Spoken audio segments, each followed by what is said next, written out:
नमस्कार दोस्तों, एक बार फिर स्वागत है आपका आपके अपने चैनल पे। और हम पढ़ने वाले हैं आज पीरियोडिक टेबल के बारे में। यानी हम केमिस्ट्री के अंदर पोषक, जिस प्रकार हमने अलग अलग चीज़ों को अलग अलग तरीके से बांटा था, ठीक है। जैसे आप जीवधारियों के वर्गीकरण बायोलॉजिकल क्लासिफिकेशन करते हैं, उसी प्रकार केमिस्ट्री के अंदर सबसे बड़ा जो मुद्दा है वो क्या है, तत्व आता है। अगर तत्वों का पता ही नहीं है आपने को, परमाणु के बारे में पता नहीं है, तो हमें केमिस्ट्री नहीं आ सकती, ठीक है। तो तत्व क्या होते हैं, इसका क्लासिफिकेशन किस प्रकार या वर्गीकरण किस प्रकार से किया गया, वहाँ से क्वेश्चन आते हैं जिन्हें हम पीरियोडिक टेबल के चैप्टर के नाम से जानते हैं। हम पीरियोडिक टेबल आवर्त सारणी कहते हैं, ठीक है। लेकिन आवर्त सारणी से पहले हमें उस चैप्टर के बेस के बारे में जानना चाहिए भी। सबसे पहले क्वेश्चन कहाँ से आने स्टार्ट होते हैं और कैसे कैसे क्वेश्चन बनते हैं, ठीक है। तो इस चैप्टर का नाम है क्लासिफिकेशन ऑफ एलिमेंट, तत्वों का वर्गीकरण। यानी ये चैप्टर तत्वों का वर्गीकरण है, जिसको हम पीरियोडिक टेबल के नाम से जानते हैं, ठीक है। Classification of element. तो तत्वों का वर्गीकरण करने की जरूरत क्यों पड़ी, इसको अलग अलग क्यों लगाया गया, इसका कारण क्या है। जैसे कोई चीज़ है, मान लो आप चाय चीनी का डब्बा ले लो घर में, ये तो होगा सबके ना, ठीक है। अगर आपको रोज़ रसोई में जा रहा है, वो तो चाय चीनी के डब्बे आसानी से हो रहा, आपको पता ही नहीं है, ठीक है। आपको चाय बनाने के लिए कह दिया जाए, आप जाके उसको ढूंढना पड़ेगा ना, भी चाय कहाँ है, चीनी कहाँ है, पानी कहाँ है, दूध कहाँ है, ऐसा कुछ होगा। तो इसे आसान बनाने के लिए क्या कर दिया जाए भी, आप सब घर वालों को पता हो भी चीनी यहाँ रहती है, चाय यहाँ रहती है, दूध यहाँ रहता है, आप जाओगे 1 मिनट में क्या बना दोगे, चाय बना दोगे। तो इसका वही सिस्टम ये है भी, जिस प्रकार चीनी के डब्बों को या एक तरह की बोल को अलग अलग रखा जाए, उसी प्रकार तत्वों को भी अलग अलग उनके गुण के हिसाब से रखा जाए, या उनके भौतिक गुण या रासायनिक गुण के हिसाब से रखा जाए, ताकि इसका अध्ययन करने में आसानी हो और आने वाली पीढ़ियां भी इसको आसानी से समझ सके।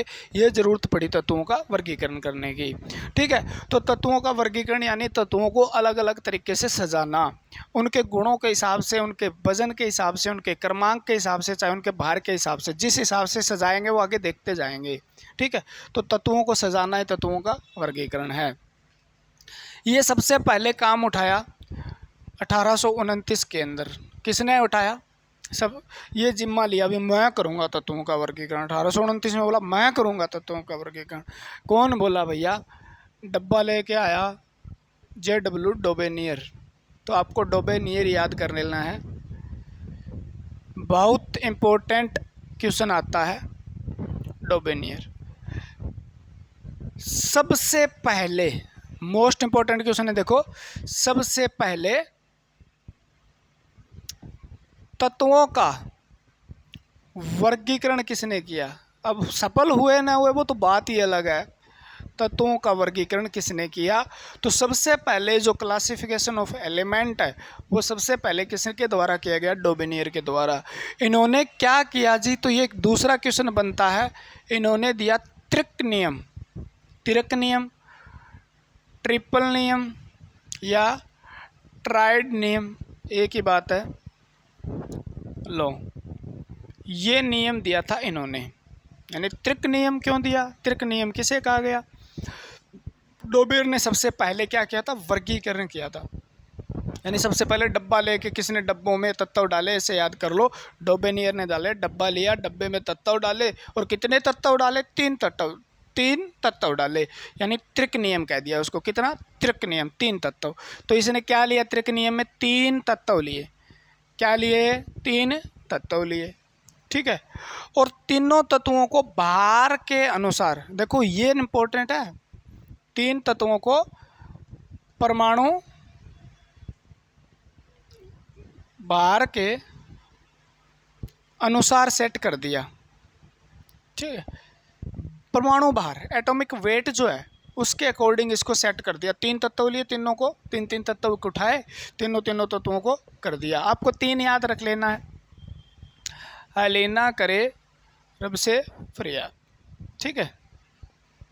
हेलेना करे रब से फरियाद। इन तीनों तत्वों को इन्होंने क्या कहा, देखो इन्होंने कहा भी अगर पहला तत्व और प्लस तीसरा तत्व, दूसरा नहीं तीसरा तत्व, ठीक है, और उनका औसत बराबर आएगा दूसरे तत्व के,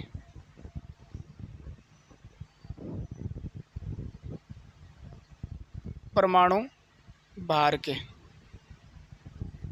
ठीक है, परमाणु भार के क्या आएगा, बराबर आएगा। जैसे इसका 7 होता है और इसका 39 होता है, 7 और 39 को जोड़ेंगे, जैसे 7 + 39 कर दिया तो बटे 2 कर दिया, कितना आ गया 6 और 4, 46 बटे 2 आ गया। अब ये क्या आ गया, दूसरे का 23 होना चाहिए, तो परमाणु भार कितना होना चाहिए, सोडियम का 23 होना चाहिए। लिथियम, सोडियम, पोटेशियम, वे तीनों धातु जिनको चाकू से काटा जा सकता है, बस क्या है, वो तीनों धातु जिनको चाकू से काटा जा सकता है, मुलायम धातु, हल्की धातु, ठीक है ना, तो चाकू से काटा जा सकता है, मिट्टी के तेल में रखे जाने वाली धातु, तो ये याद करना है आपको, लिथियम, सोडियम, पोटेशियम, बस एक याद कर लो, ज़्यादा चक्कर में मत पड़ना, यहाँ से इतने ही क्वेश्चन पूछे जा सकते हैं। पहला क्वेश्चन, डोबेनियर ने सबसे पहले तत्वों का वर्गीकरण। दूसरा, त्रिक नियम किसने दिया, डोबेनियर ने परमाणु तत्वों को किसके अनुसार रखा था, परमाणु भार के अनुसार। Most important question. पहला और तीसरा तत्व जब इनका औसत निकाला जाता है तो किस तत्व के आता है, तो बीच वाले तत्व के, किसके, बीच वाले तत्व के परमाणु भार के बराबर आता है। ये बात इन्होंने कही थी, बात क्लियर हुई, ठीक है। 23, तो ये ज़्यादातर नियम चल नहीं सका था, ये चला था लगभग कैल्शियम तक, कहाँ तक चला था, कैल्शियम तक, और ज़्यादा भार वालों पे भी लागू नहीं होता था, ठीक है, ज़्यादा भार वालों पे भी लागू नहीं होता था।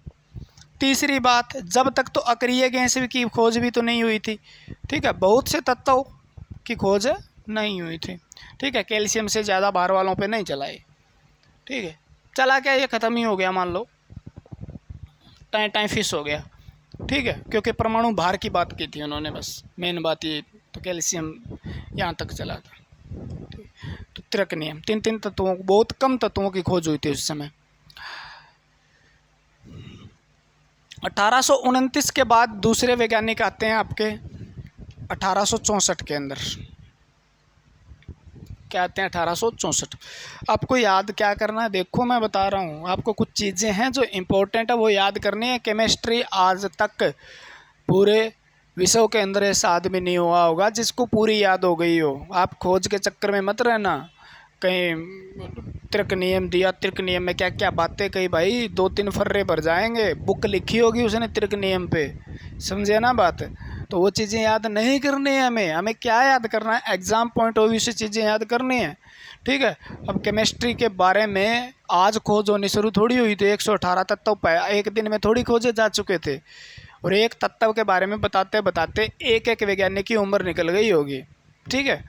तो भाई इतना पढ़ो, स्मार्ट स्टडी का मतलब होता है इसको आप जो मास्टर पढ़ा दे उतना पढ़ के जाओ तो भी आपका काम चल जाएगा, ठीक है। खोज के अंदर घुसना शुरू कर दिया, गूगल करना भी शुरू कर दिया, दिमाग पजल हो जाएगा, समझ रहे हो ना, ठीक है। 1864 के अंदर नए वैज्ञानिक आते हैं, मैं करूँगा तत्वों का वर्गीकरण। कौन आते हैं, अलेक्जेंडर न्यूलैंड। इस लैंड से याद कर लेना आप 8, बस। इन्होंने दिया अष्टक नियम, ऑक्टेव नियम भी कह देते हैं। तो सबसे पहले क्वेश्चन आता है अष्टक नियम किसने दिया, तो अष्टक नियम दिया था भाई साहब, किसने दिया था, न्यूलैंड ने। क्या कहा गया इस नियम में, इन्होंने कहा भी अगर तत्वों को, ये बात फिर याद रखना, तत्वों को किस हिसाब से रखा जाए, परमाणु भार के अनुसार रखा जाए। यही बात गलती दोहरा दी भाई, किसने दोहरा दी, इन्होंने भी दोहरा दी। भी अष्टक नियम तत्वों का परमाणु भार के अनुसार रखा जाए ना, तो पहला तत्व जो है ना उसके भौतिक और रासायनिक।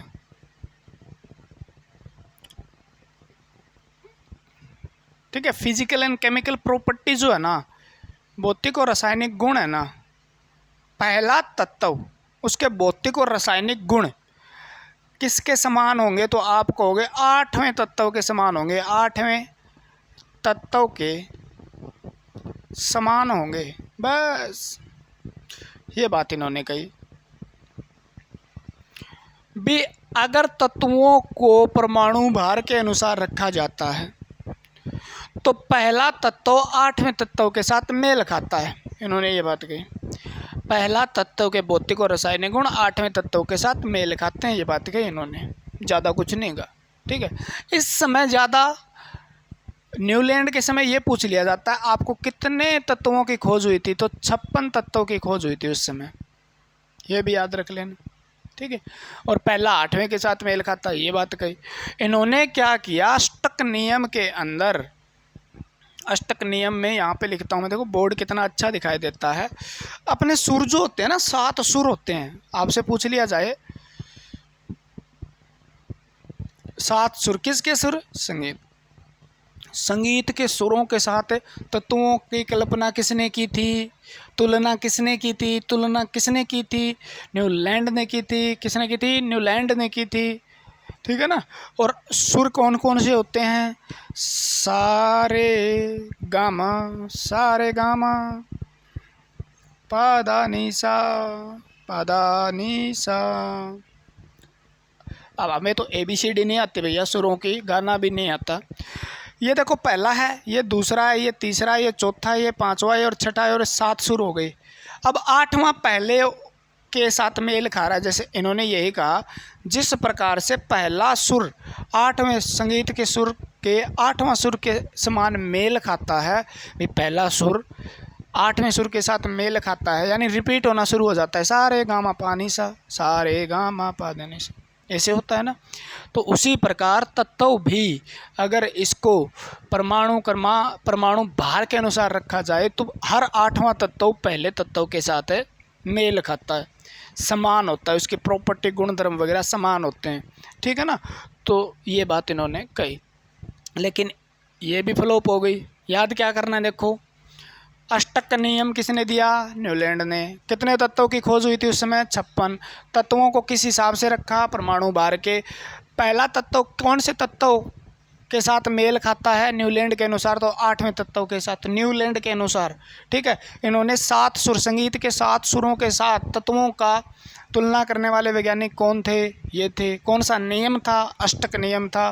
फेल क्यों हो गया, फेल क्यों हो गया, क्योंकि अभी तक न तो अक्रिय गैसों की खोज हुई थी, क्योंकि अक्रिय गैस की खोज होने के बाद आपने देखा होगा भी 8 तत्व तो हमने इस तरह से लगा दिए, इस तरह से, इस तरह से। ठीक है ना, तो क्लियर है, 9वां तत्व मेल खाता होगा। तो अक्रिय गैस की खोज नहीं हुई थी, इसके कारण फेल हो गया। दूसरा, परमाणु भार के अनुसार लगाया इन्होंने, परमाणु भार के अनुसार लगाया, वो भी फेल हो गया। ठीक है, तो कुछ ऐसी बातें थी, ये बाकी बातें हमारी तरह करके चले गए। ये भी इतना ही इम्पोर्टेंट है, इससे ज़्यादा हमें नहीं करना है।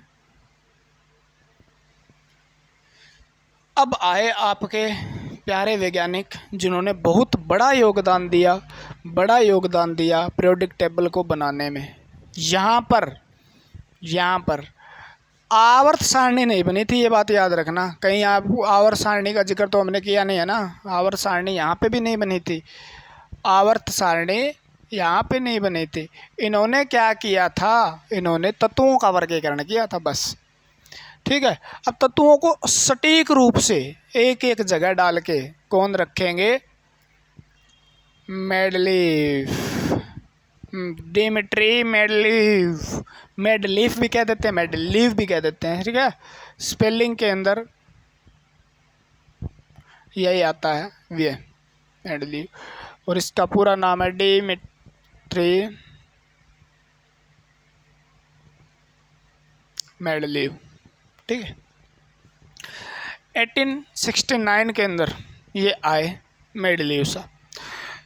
इन्होंने क्या कहा, इन्होंने कहा भैया ये आप क्या कर रहे हो, तत्वों को ऐसे नहीं ऐसे रखो, मज़ा आएगा। कैसे रखना है देखो, इन्होंने सबसे पहले आपका कुछ क्वेश्चन जो पूछा जाएगा ना, वो क्या करना है, आवर्त सारणी के जन्मदाता किसे कहा जाता है। अब मैं ना ऊपर वाले को साफ करूंगा, ये अपने को पूरा बोर्ड चाहिए भैया। हो जाएगा मेंडलीव,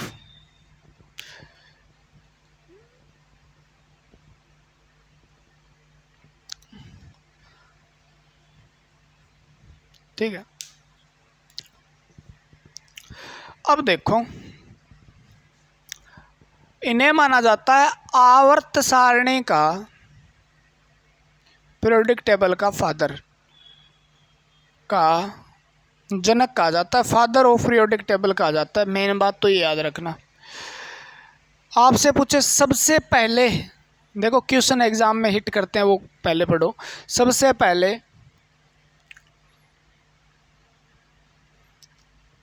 आवर्त सारणी बनाई थी, जब तो पीरियोडिक टेबल का जनक कहा जाता है। अब उन्होंने तत्वों का वर्णन किया था पीछे, ये पीरियोडिक टेबल बनाई। पीरियोडिक टेबल आवर्त और स्तंभ वर्ग का जिक्र इन्होंने किया था सबसे पहले। तो सबसे पहले आवर्त सारणी बनाई, आवर्त सारणी का जनक इन्हें कहा जाता है, ठीक है। इन्होंने वर्ग, स्तंभ, वर्ग, स्तंभ और ग्रुप, आवर्त, पीरियड दिए थे। आवर्त सारणी के अंदर क्या दिए थे इन्होंने, वर्ग और आवर्त दिए थे। इन्होंने वर्ग किसको कहा था ये बात भी याद रखनी है, और आवर्त किसको कहा था। इनके पीरियोडिक टेबल के अंदर 8 तो आपके क्या थे, 8 तो आपके वर्ग थे, ठीक है, और 6 आपके आवर्त थे, जिनको ए और बी में बांटा गया था। अगर उसके बाद बात करें तो ए बी को मिलाकर 12 आवर्त हो गए, ठीक है। आवर्त ज़्यादा दे दिए थे, है ना, क्लियर हुई। इनके समय के अंदर 63 तत्व ही खोजे गए थे, ये बात भी याद करने। देखो याद करने वाली याद कर लो, बाकी मैं समझाने वाली बात समझा दूंगा। मेंडलीव के समय कितने तत्वों की बात हुई थी, 63। मेंडलीव ने आवर्त सारणी का जनक क्यों कहा जाता है, क्योंकि सबसे पहले उन्होंने आवर्त सारणी बनाई। उन्होंने सबसे पहले वर्ग, स्तंभ और आवर्त का जिक्र किया। कितने तत्व, 63, ठीक है। इन्होंने देखो यहाँ पे याद कर लो, इस प्रकार से आवर्त सारणी बना दी।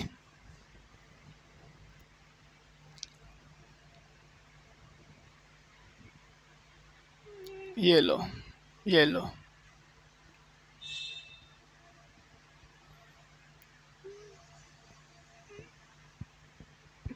पूरी नया बना के हम इतने बनाएंगे, ये आवर्त सारणियों के। अब जो ये है ना, एक, इसको 2 नाम दे दूं मैं, इसको 3 दे दूं, इसको 4 दे दूं, इसको 5 दे दूं, तो ये जो दाएं से बाएं से बायां से दायां जा रहे हैं ना नंबर के अनुसार, तो उनका नाम क्या रखा, उनका नाम वर्ग रखा। उनका नाम क्या रखा, वर्ग। याद अपने आप हो जाएगा, मेरा काम है, आपका नहीं है, ठीक है। और जो ये लाइन है 1 2 3 4 5, 1 2 3 4 5, यानी ऊपर से जो नीचे आ रहे हैं, आपने क्या कहा, आपने कहा जी ऊपर से नीचे जो आते हैं 1 2 3 4 5, तो इनको आवर्त कहा गया। क्या कहा गया, आवर्त कहा गया, समझे।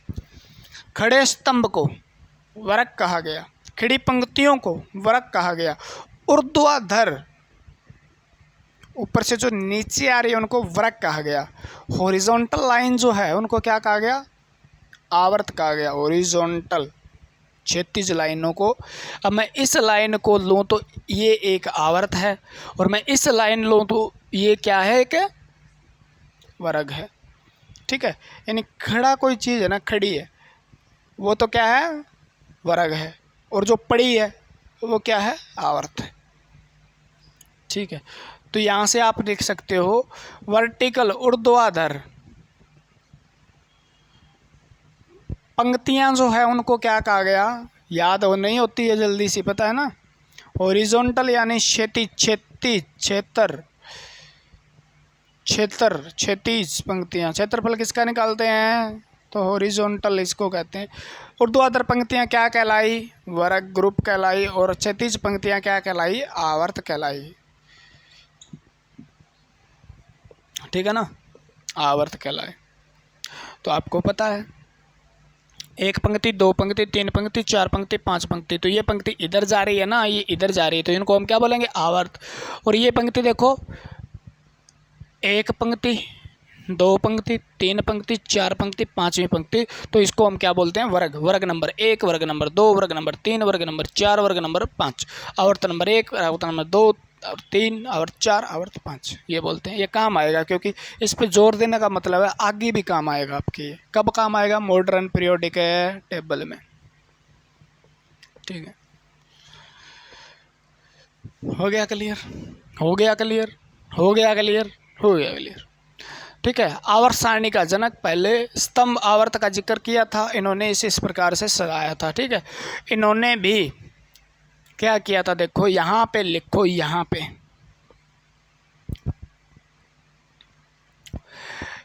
इनकी विशेषता क्या थी पीरियोडिक टेबल की, एक तो वर्ग हो गई, पंक्तियाँ दी इन्होंने, ठीक है। एक इनकी विशेषता थी, इन्होंने तत्वों को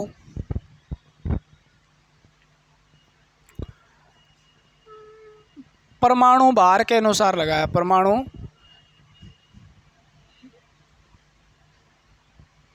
परमाणु भार के। इन्होंने भी वही काम किया जो बाकी करते आए थे, इन्होंने तत्वों को बढ़ते क्रम में भार के क्रम में लगाया। एक तत्व का वजन ज़्यादा है, उसके बाद दूसरा आएगा, उसके बाद वजन ज़्यादा वाला आएगा, उसके बाद वजन ज़्यादा वाला आएगा, तो भार के हिसाब से, उसका भार द्रव्यमान के हिसाब से उनको सेट करते गए, ठीक है। चलो कर दिया। दूसरा, इन्होंने परमाणु भार से ज़्यादा, यहाँ पे लिखना, तत्वों के परमाणु भार से ज़्यादा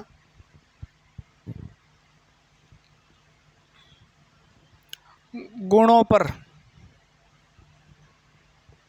ध्यान दिया था।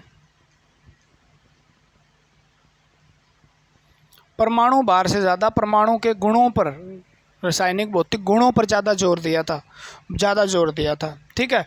इन्होंने क्या किया था, कुछ तत्वों और यौगिक के बारे में, यौगिकों की खोज जो करनी है, खोज के विषय में भविष्यवाणी की थी।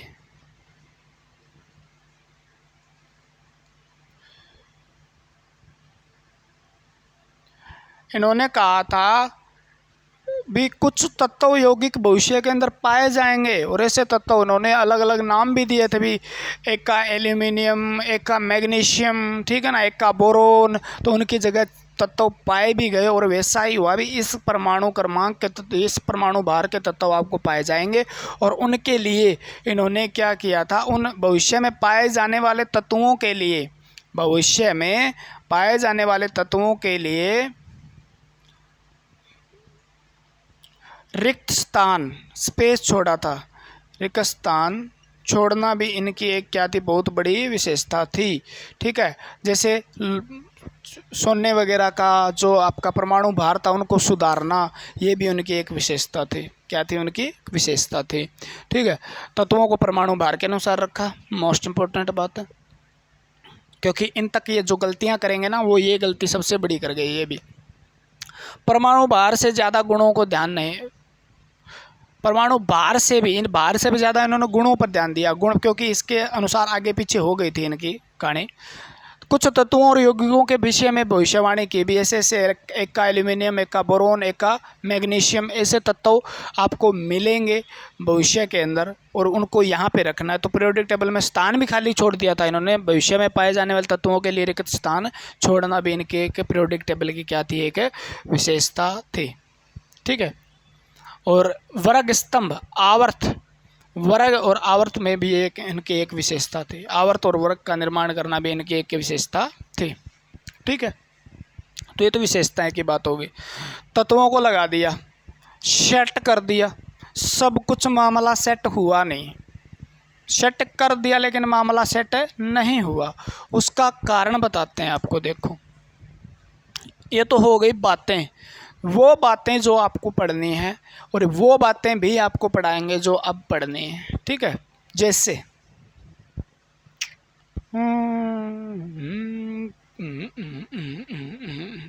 इनके दोष क्या क्या रहे और इनकी पीरियोडिक टेबल जो है वो फेल क्यों हो गई। थोड़ा सा पानी ले लूँ मैं, आपकी कृपा हो जाए।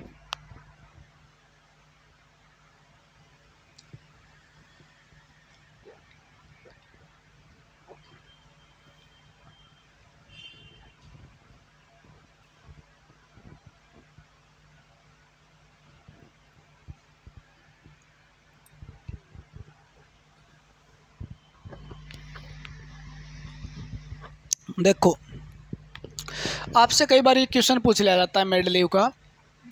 मेडलीव जो थे ना, उनके सफलता का कारण क्या था, उनके सफलता का। सफल तो हुए नहीं हुए वो तो बात छोड़ो, तो आपको एक ऐसा कुछ दे के चले गए, उसके अनुसार आगे लोगों ने काम किया ना, क्योंकि ये जो दे के गए उसके अनुसार ही आगे काम किया। अभी ये चीज़ तो ये कर गए, ये गलती हम न करें। ठीक है, तो इनका जो था सफलता का कारण था ये भी, कुछ मामलों में ये सफल हुए। परमाणु भार से ज़्यादा गुणों पर ध्यान देना इनका सफलता का कारण था। दोष क्या क्या रहे भी, ये फेल क्यों हो गई। एक तो ये जो हाइड्रोजन है ना अपना, आवारा तत्व, ठीक है, बदमाश तत्व, हल्का तत्व, ठीक है, बंक मारने वाला तत्व, न पढ़ने वाला तत्व, तो ये हाइड्रोजन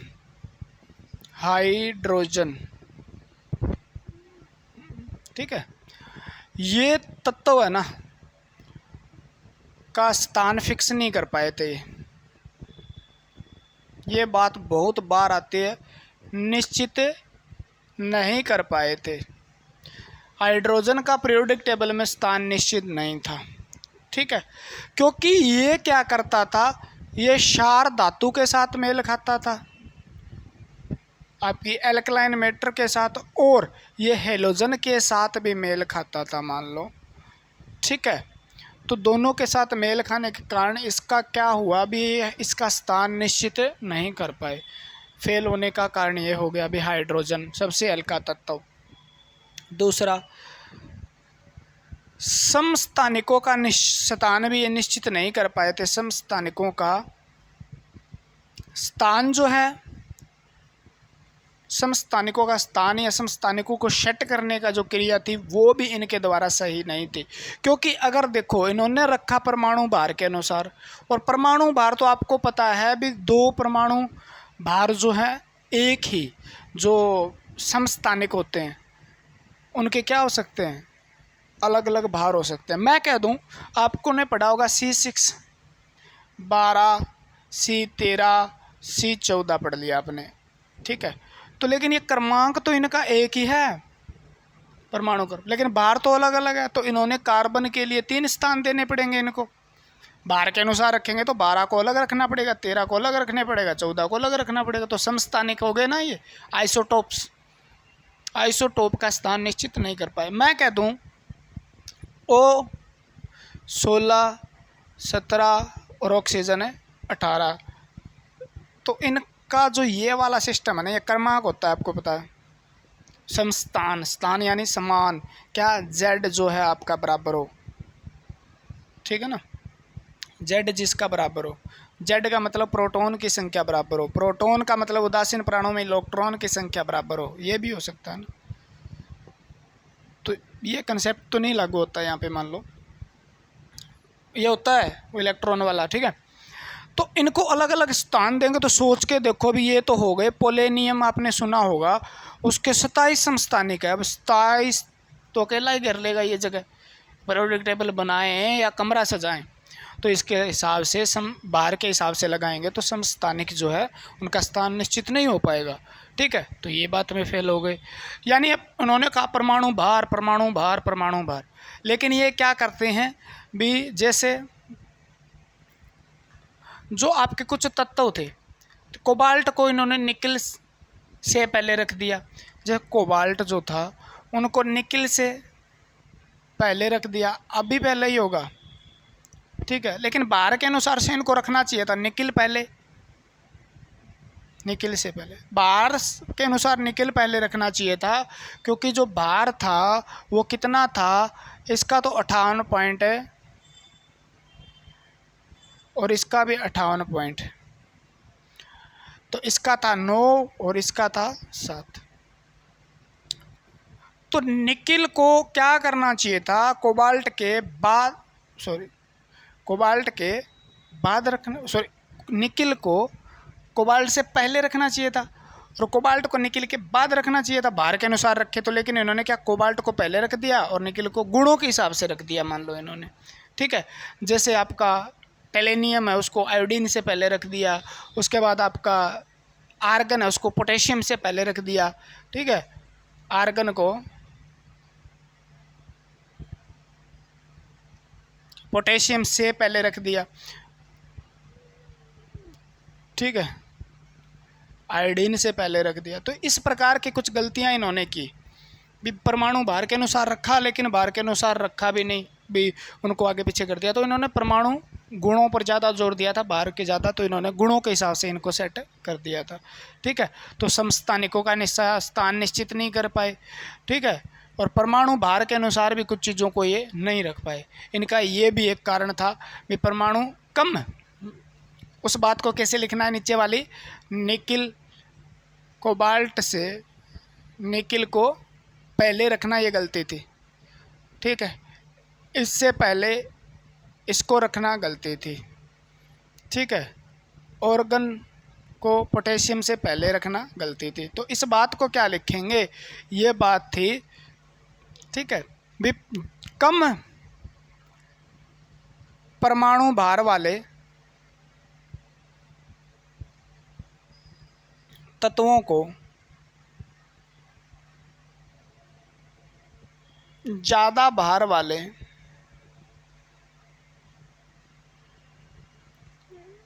तत्वों से पहले रखना भी इनका एक दोष का कारण था। इनका एक दोष का कारण ये भी था भी वो कम परमाणु भार वाले तत्वों को ज़्यादा परमाणु भार वाले तत्वों से पहले रख दिया, ठीक है ना। यानी निकिल कोबाल्ट को निकिल से पहले रख दिया, ठीक है, ये बात भी हो गई, क्लियर है। जैसे कुछ चीज़ें इन्होंने क्या किया, देखो लिथियम है, सोडियम है,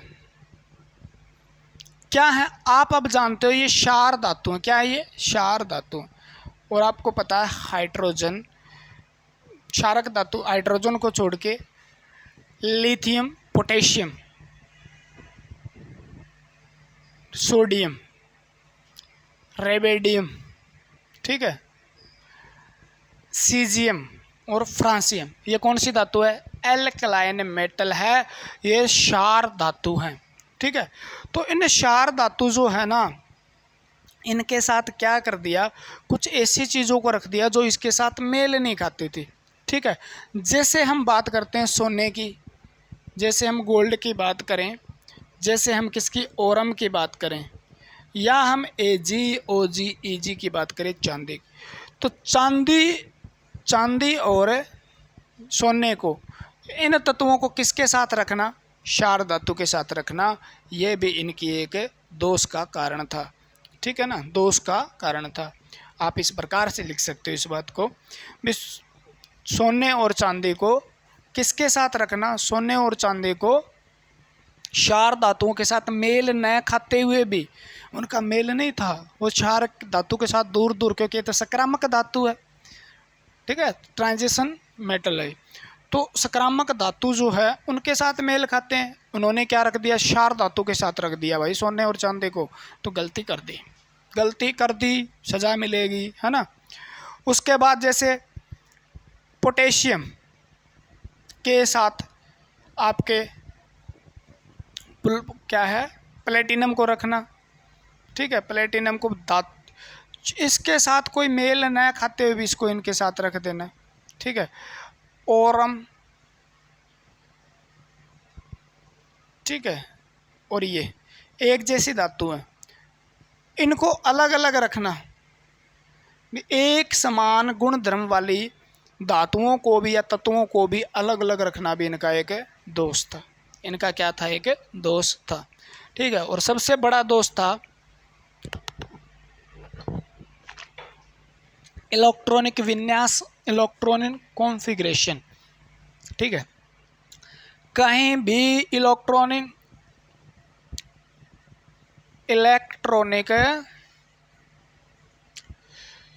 कॉन्फ़िगरेशन यानी इलेक्ट्रॉनिक विन्यास का जिक्र इनके पीरियोडिक टेबल में दूर दूर तक नहीं था, क्योंकि इन्होंने तो परमाणु भार गुणों पे जोर दिया था। ठीक है ना, विन्यास का मतलब जैसे इसमें कैसे सजाएं, हाइड्रोजन में एक है, लिथियम में 3 इलेक्ट्रॉन है तो 3 इस प्रकार लगेंगे, सोडियम में 11 इलेक्ट्रॉन है तो 1 2 3 4 5 6 7 और 8 और एक यहाँ लग जाएगा, यानी सोडियम में 2 8 है, 1 11 इस प्रकार से लगेंगे। तो इस बातों का जिक्र इन्होंने नहीं किया था, तो ये इलेक्ट्रॉन विन्यास का कोई जिक्र नहीं किया था। ठीक है, क्लियर हो जाएगी। इलेक्ट्रॉनिक विन्यास का समान रासायनिक गुणों को अलग अलग जगह रखना इनका एक दोष था। समस्थानिकों का स्थान निश्चित नहीं कर पाए थे, ये भी दोष था। हाइड्रोजन का स्थान भी निश्चित नहीं कर पाए थे, ये भी दोष था। और कुछ तत्वों को जैसे सोना और चांदी है, उनको किसके साथ, क्षार धातुओं के साथ रखना भी इनका दोष था। कुछ तत्व समान होने के कारण उनको अलग अलग रखना भी इनका दोष था। और इनके समय 63 क्या थी, 63 ही आवर्त सारणी में तत्वों का हुआ था। अभी तक अक्रिय गैसों की खोज नहीं हुई थी, तो ये अक्रिय गैस का भी इस पीरियोडिक टेबल में इनर्ट गैस, नोबल गैस या शून्य तत्व जो है उनका जिक्र भी नहीं था। ठीक है, तो ये मेंडलीव की पीरियोडिक टेबल थी जिन्होंने इस प्रकार से इसको सजाया था। और क्या क्या दोष थे, क्या क्या लाभ हुए, क्या क्या हानियां हुई, ये आगे हम पढ़ेंगे। मोजले, तो अब आए आपके एक वैज्ञानिक भैया, कौन से? मोजले। अब पढ़े मज़े से, कोई दिक्कत नहीं। मेंडलीफ मोजले, मेंडलीफ को कहा तू अब मोजले। ठीक है, 1913 की बातें करते हैं, 20वीं सदी आ चुकी थी। मोजले आए, मोजले मोजले मोजले मोजले मोजले एनरी मोजले। तो उन्होंने कहा भी सब मोज लें, अब सब मोज लें। मैं कर देता हूँ आधुनिक पीरियोडिक टेबल का निर्माण, आधुनिक आवर्त सारणी की बात कर देता हूँ मैं, और तुम सब मोज लो, तुम सब मोज लो। तो मोजले ने क्या कर दी भाई, मोज कर दी, मोज कर दी, बिल्कुल सिस्टम सेट कर दिया ना। तो सिस्टम सेट करके मोजले ने मोज कर दिया। आधुनिक आवर्त सारणी का जनक किसे कहा जाता है? आवर्त सारणी का जनक, आधुनिक आवर्त सारणी का जनक मोजले को। अब बहुत तत्व खोज हो चुकी थी भैया। ठीक है, ये बातें हम आगे वाले पर पढ़ेंगे, किस प्रकार मौज की 118 तत्वों को किस प्रकार से सेट किया, परमाणु क्रमांक के अनुसार सेट किया, परमाणु भार के अनुसार। जो आज हम पीरियोडिक टेबल पढ़ते हैं वो किसकी पीरियोडिक टेबल पढ़ते हैं? मोजले की, मोजले की। ठीक है, मोजले ट्रिक के साथ करेंगे, एक एक चीज़ याद करेंगे। ठीक है, आज के लिए इतना ही। धन्यवाद, जय हिंद, जय भारत। मिलते हैं जनाब आपको कल बहुत अच्छे एनर्जी के साथ। टाटा टाटा, जय हिंद।